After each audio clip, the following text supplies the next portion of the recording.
Afinal, eu devo ou não remover os sisos antes da cirurgia ortognática? Essa é uma dúvida muito comum dos pacientes que eu recebo aqui no meu consultório e eu vou te explicar depois da vinheta.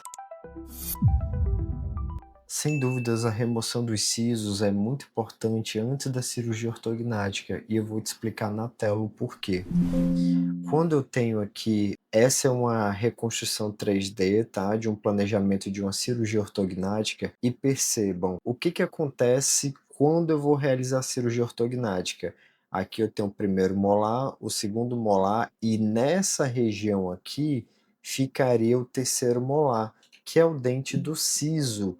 Só que qual que é o problema? Repare que nessa região é muito estreita a relação dessa região com a osteotomia, que é o corte no osso. Quando eu vou realizar a cirurgia ortognática na mandíbula, eu faço um corte que vem dessa região posterior, contorna a região próxima ao terceiro molar e venho até a região de segundo molar na técnica minimamente invasiva e faço uma osteotomia oblíqua anterior, mais nessa região da fossa antigoníaca. Essa osteotomia pode correr mais para trás também, mas não é a minha preferência. E o que que acontece?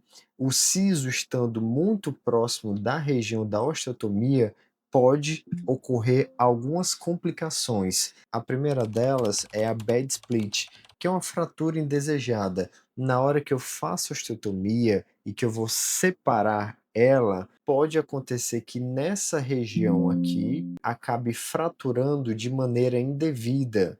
Eu vou colocar um looping aqui para vocês entenderem.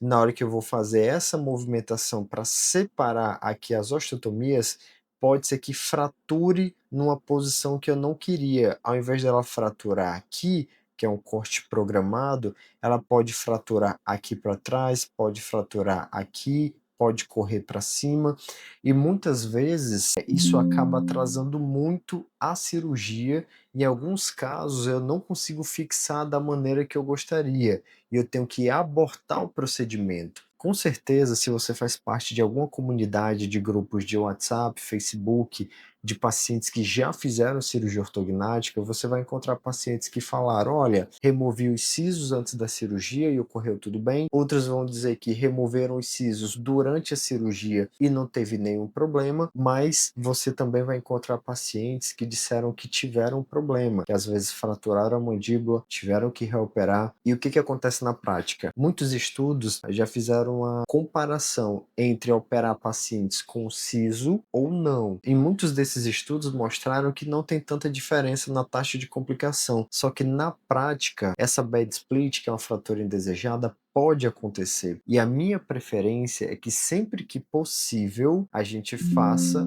a remoção desses terceiros molares 6 meses antes da cirurgia ortognática, para dar tempo de cicatrizar o osso na região e eu consiga fazer uma cirurgia mais programada e de maneira mais tranquila. Agora, quando eu penso na cirurgia como um todo, aqui eu estou falando somente da mandíbula. Agora, quando eu falo da maxila, se o paciente tiver um siso incluso na região aqui, o que pode acontecer é eu acabar fazendo uma osteotomia pegando esse dente. Ou eu vou cortar ele ao meio, ou eu posso fraturar material, ou eu posso ter uma dificuldade na remoção desse dente, mas geralmente na maxila não se tem um problema tão grande quando comparado à mandíbula, porque depois que a gente faz a osteotomia na maxila, a gente consegue fazer um down fracture, que é descer a maxila e eu consigo remover os sisos por cima. Então o problema maior aqui é em relação à mandíbula e não à maxila. Eu espero que com essas informações eu consiga ter esclarecido algumas dúvidas referente à extração dos sisos,